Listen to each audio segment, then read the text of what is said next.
ভাই ভাই টাকাটা দান বাক্সে দিন না ভাই, টাকাটা আমার দেন ভাই। ভাই টাকাটা দান বাক্সে দিয়ে দিলেন, তাই টাকাটা আমার দিতেন, আমি আপনার জন্য দোয়া করতাম, আল্লাহ আপনার মনের ইচ্ছা পূরণ করতো।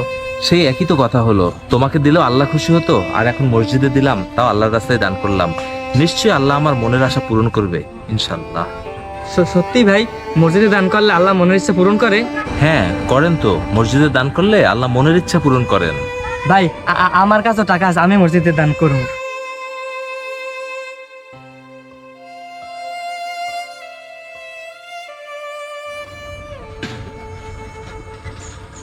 ভাই আপনি কি ইচ্ছা করছেন আল্লাহর কাছে?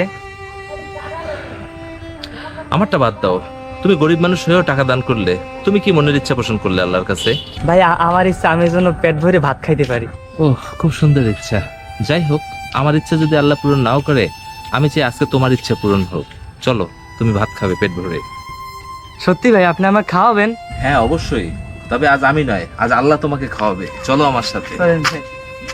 আপনি অনেক ভালো মানুষ, এই এই এই সমাজে এরকম ভালো মানুষ পাওয়া যায় না। ভাই আমি শুধু 4টা ভাত আর ডাল খাবো। আরে তোমাকে সব খাওয়াবো, চলো। তুমি এখানে বসো। ভাই আপনি বসেছেন ভাই? না, আমি একটু ফ্রেশ হয়ে আসি। আচ্ছা।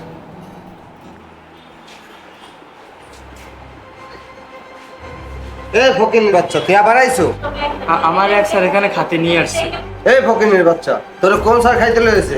ওঠ নাইলে একটা কাজ ওভার দিন। ওইটা তোমার কি করে সাহস হলো তার গায়ে হাত তোলার? কেন ভাই, বিকালকে হাত তুলতে আবার সরকারের অনুমতি লাগবে নি? Shut up, he is my guest. এই ভিখারি আপনার গেস্ট আসলেন ভাই? স্যার আমরা অন্য হোটেলে চলেন। না, তুমি বসো, আমরা এখানেই খাবো। এই ওয়েটার, তুমি তোমার ম্যানেজারকে ডাকো, আমি তার সাথেই কথা বলবো। এই সামান্য কাজের জন্য ম্যানেজারকে ডাকতে হবে কেন? আমি যে বলছি এটা কি যথেষ্ট হচ্ছে না? শোনেন, আমাদের রেস্টুরেন্টের একটা সুনাম আছে, কোনো ফকির মিসকিনদেরকে খাওয়াইয়া আমাদের রেস্টুরেন্টের বদনাম করতে পারবো না। দেখো, আমি কিন্তু তোমার নামে কমপ্লেন করব, আর আমার মনে হয় না যে এই রেস্টুরেন্টে ফকির মিসকিনের খাওয়ার কোনো নিষেধাজ্ঞা আছে। শোনেন, আপনার যা ইচ্ছে তাই করতে পারেন, তাতে আমার কোনো সমস্যা নেই। এই এখানে কি হয়েছে? স্যার দেখেন, এই লোকটা কি পাগলামি শুরু করছে। আরে বন্ধু তুই এখানে? আরে আমারও তো সেম প্রশ্ন, তুই এখানে কিভাবে? বন্ধু আমি এই রেস্টুরেন্টের ম্যানেজার। কবে থেকে? আরে এটা তো বেলাল ভাইয়ের হোটেল, আমি তো বেলাল ভাইয়ের সাথেই থাকি। ও আচ্ছা, তাই? হ্যাঁ, এখানকার যে ম্যানেজার ছিল উনি চাকরি ছেড়ে চলে গেছে, এখন আমি আপাতত ভারপ্রাপ্ত হিসেবে আছি। তা তুই বন্ধু এখানে কি মনে করে?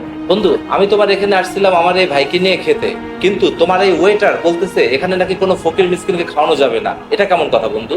কি ব্যাপার, তুমি এই কথা বলছো কেন?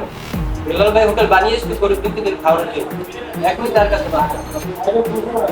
Sir, I am sorry. ভাই আপনি কি খাবেন? হ্যাঁ, তুমি নির্ভয়ে বলো, কোনো অসুবিধা নেই। ভাই আমি 4টা ডাল ভাত খাবো। একটু বসো, তোমার জন্য ডাল ভাত না ভালো কিছুর ব্যবস্থা করতেছি। তা বন্ধু তোমাকে চা কফি কিছু দেই? না না, ঠিক আছে, আমি নাস্তা করেই এসেছি, তুমি একে খাবার দাও। তাহলে বন্ধু বস, আমি হিসেবটা ক্লোজ করে আসতেছি।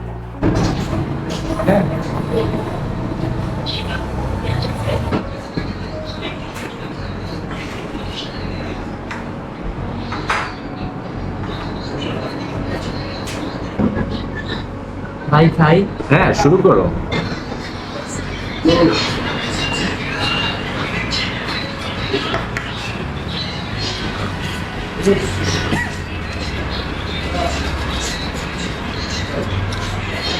হ্যাঁ, আস্তে আস্তে খাও, তোমার তো গলায় বেজে যাবে। এ কি, তুমি বাদ দিয়ে খাচ্ছ কেন? ও ভাই হয়েছে কি, আমার ডাইন হাতে আর ডাইন পায়ে জোর পাই না, তাই কেউ কামও দেয় না, তাই দীক্ষা করি। ও আচ্ছা আচ্ছা, খাও খাও।